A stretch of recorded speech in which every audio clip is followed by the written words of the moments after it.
messing around. Loft meeting. Loft meeting. Loft meeting. We're calling a loft meeting.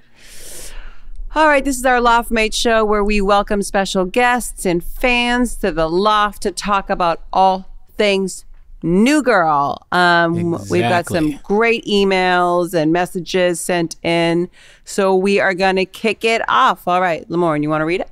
Okay, so favorite episodes. Hi, Hannah and Lamorne. My name is Cassie. I am from Georgia and have been a long-time watcher and lover of all things New Girl. I wanted to shoot my shot and send an email just off the chance you guys may see it and read it. I wanted to ask what your guys' favorite episodes were to shoot. My favorite episodes are probably The Crawl, Season 4, Episode 15, or Spider Hunt, Season 4, Episode 17. You all are incredible as an ensemble in the show, and when I'm really feeling down, New Girl and the incredible work you guys did on the show always bring me joy. I love you guys and love this podcast. Love, Cassie. P.S. You guys should do a meet and greet in either Georgia or New Jersey. I'll be there. Okay. All right. I know which one first came to mind for me. What first came to mind? What is it? You're just going to try to buy time now? I already have one. you just said you know what first came to mind for you. So I thought you were going to say it. I don't want you to have more time to think. So I'm just saying first came to mind. First came to mind, finale. Oh. Final episode. That's probably not the real answer, but that is an answer that just popped in my head. And it was a great episode to film, and here's why. It was filled with so many things. Not just on camera, but off camera. Yeah. On camera, we got to flash forward, which I thought was really cool to see. So many kids. You had so many kids. I got so many kids. Winston had so many kids. Winston and Allie were getting after it. So many kids. They gave him True American. It was like, what's happening? Oh my God, they really got after it. Yeah. And that was cool to see everyone a little older with their families, with their children, and off camera and on camera. It was cool, Ingram Petersky. That was the Ingram Petersky. It was so cool to see that whole season was one big prank by Winston and his elaborate ruse to get them out of the place, and that they didn't have to move. I thought that was funny that we end on, and narcissistically, it was that we ended on my face. All about you. It's all about you. It's a really pretty interesting fun Easter egg from that finale. I will say is at the end when we are walking to the U-Haul, there's a group of people that walk past us that kind of look exactly like us.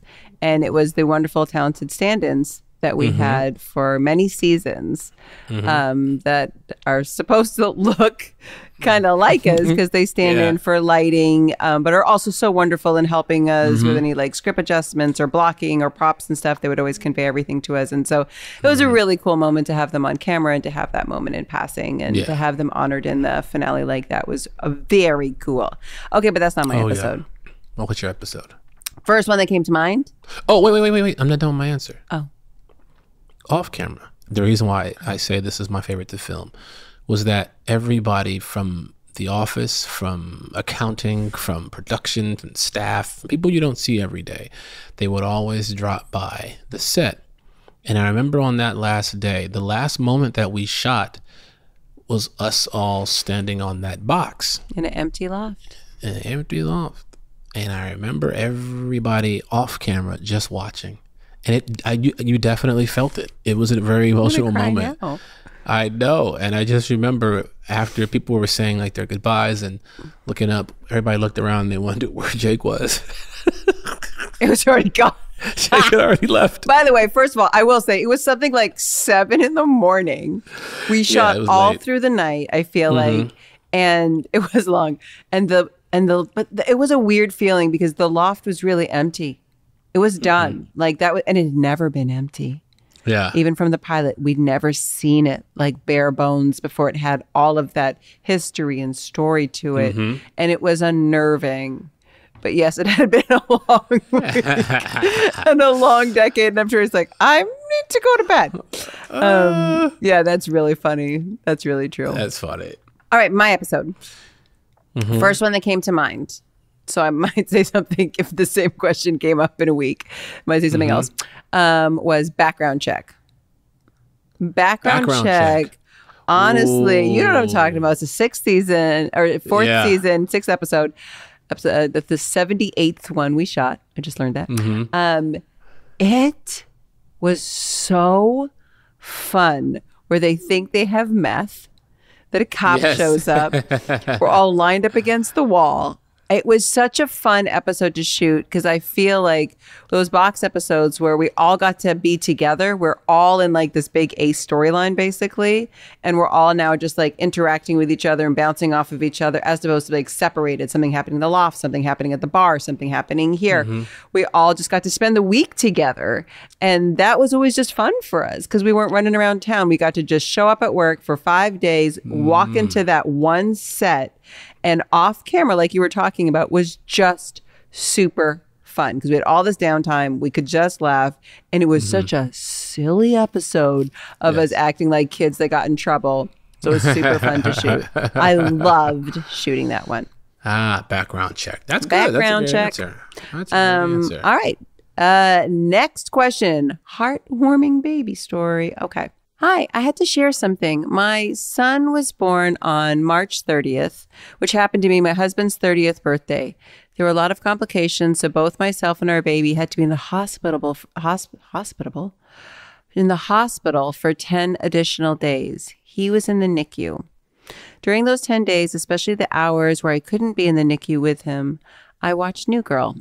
It was on when I was learning to pump and breastfeed. It was on when I was crying because I didn't know what would happen. It was on when I didn't know what else to do, literally couldn't do anything else. It was on when my husband couldn't be at the hospital with us. It was when I was taking medications and healing from this insane, beautiful, traumatic experience. New Girl comforted me at my highest and lowest points. I am so grateful for that show. It is familiar and sweet and what I needed in a show at that time, so thank you. Also, Cece and Winston are the God tier besties. Emily. Emily. Oh, Emily. Oh, my goodness. That's so sweet. So much love to your sweet baby. I'm an husband and you. My goodness. I will say I have had so many women come up to me who have had babies and who are in the hospital. Like, did you say like me? I said me too. Yeah. Okay. But if so many women who have come up to me and said, because, you know, when you have a baby and you're in the hospital and you have this brand new experience and it's overwhelming and you feel a little bit alone and you're just like, you're breastfeeding, you're sleeping, you're tired, you're in and out, and you put on something to distract yourself. So many people said they've scrolled through and tried to watch different things and they all landed on New Girl. So many little babies. Yes. First voices that they heard outside their mom and dad and a nurse or something was the New Girl Loft voices. And I don't know, it always makes me feel really emotional. It's really special to think that that was comforting and it was like this kind of chosen family to make you laugh and smile. And distract your mind while you were going through something so challenging. And I hope you all are well now. And we send you love.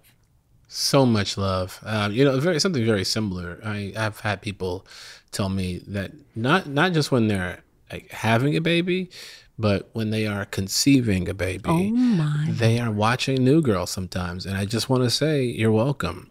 We got you there. We got you. Has anybody named their babies after us? By the way, if they name it like Cece or Winston, I'm gonna be upset. My name is Hannah. I would like to see a whole new generation of. We would like to. Has anybody named their babies Hannah or Lamorne? Please let us know. Winston people have sent me messages like, "Oh, this is Winston." It's mostly dogs. I was about to say it's cats. I have a lot of kittens called Cece. Yeah, a lot of Schmidt Cece kittens. But I want to know if a real human baby got named after me. If so, please let me know. Lamorne will send you a gift in the mail. All right, number 3. I will. Hi. Cece's cultural influence. This is perfect that I read this one. It's perfect. Hi, I've been a fan of New Girl for years now, and I've just started listening to the Mess Around podcast. Hey. It made me want to tell you what the show means to me. I think New Girl was always ahead of its time in terms of diversity, but Cece's character always stood out to me as a brown woman. Others always tell me that I'm Cece because we have very similar personality traits. But the main reason I love her and what cemented this show as one of my favorites of all time is the fact that Cece is the first time I've seen an Indian character be portrayed as a main love interest and a desirable character. Before that, although things are definitely better now, Indians were used very frequently in media as a punchline or the butt of a joke. But as an Indian woman, seeing Cece as attractive, strong, and a well-rounded character who was not simply used for comedic relief was so important to me. Karina. I'll say this, Lamorne, you know this. For many years, when we would wrap a season, I would write my dear friend, Liz Merriweather, a letter, an email. And I would say, I don't know if you fully realize what you've done in the world of representation. Like, I just don't know if you fully realize it, because I never grew up seeing anyone that looked like me on mainstream North American television. I knew what roles were kind of being like, parts to audition for. When I moved to LA, and all of them were just like deep stereotypes. And I was not comfortable with perpetuating any of those, which means I didn't work. And then I just, happenstance fell into this role of Cece, and it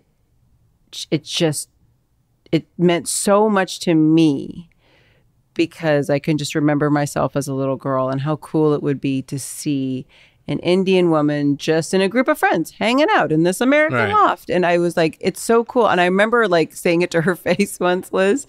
And, Liz being Liz, she kind of looked at me and she was like, I just cast the funniest person. And I was like, that's even better. That's an even better response than just like, you're a diversity hire, or we needed somebody, or whatever. It was, in fact, that it was also, I was like, that's also huge progress, that I wasn't like just filling some sort of like list, like ticking a box for you. And so, Karina, I totally understand, because I felt the same way as someone who was out of my body watching the show and seeing myself do this. I know how important it was. And I give so much credit to Liz and Brett and Dave and Jake Kasdan and the studio and the network for not limiting me because of, my ethnicity, and just seeing me for my talent and my comedy choices, and believing in me, and believing that everybody else would be cool with it, and doing something that was huge in the world of representation for like Indian women. So yes, I feel the same way. And I don't even think you can do a stereotypical Indian accent. That'd have been funny. You know what's really wild? I will say this, is that growing up, my family moved all over the world. And I never wanted to feel like an outsider, but I couldn't, I'm not very good at learning languages, or especially learning them very quickly. But I was really good, really young at parroting accents. And then I would just pretend I was learning English. And that's how I would get away with it, so I could feel like a local. So I would, when I lived in India, and I didn't want to feel like this like Canadian girl living in India. I wanted to feel like an Indian woman living in India, and I didn't want to feel like I didn't belong in my own country. It was very complicated. And I remember talking like this the entire time I was there, just to kind of explain that I was really trying to work on my English so that I could just be a part of the normal conversations. And yeah. And so I remember I would just like practice so that I could feel like I could belong to where everybody else in the world's like, where are you from? India? And I was like, yeah, I'm going to go to India. And they're like, where are you from? And I was like, here, I'm from here. Just believe me. And so I remember being young and trying to work on like how I spoke and my, dictation and everything. Really funny. Oh, that's very nice. That is very nice. I think that's it. That's it. That's our loft meeting. These are great emails. Please keep them coming. We have a big episode. huge episode coming out on Tuesday. Very, very special episode. Cooler. Episode 15, Cooler. You know, the one with the little Winston and Daisy kiss. Y'all know the one. So also like a Nick Jazz kiss, like no big deal, but just like a low key kiss in a game of Drew American, but no big deal. So make sure y'all go to our website, check out the latest merch. It's pretty cool. I think it's pretty dope. We're selling out. We might be sold out. Actually, go ahead, sign up. Sign up so you can be there for the next drop, because it sells like hotcakes, you guys. Yeah. So please go ahead and follow us on Instagram at The Mess Around Pod. If you have a question, you want to leave us a voicemail, you want to be a part of one of these episodes, please email us at themessaroundpod@gmail.com.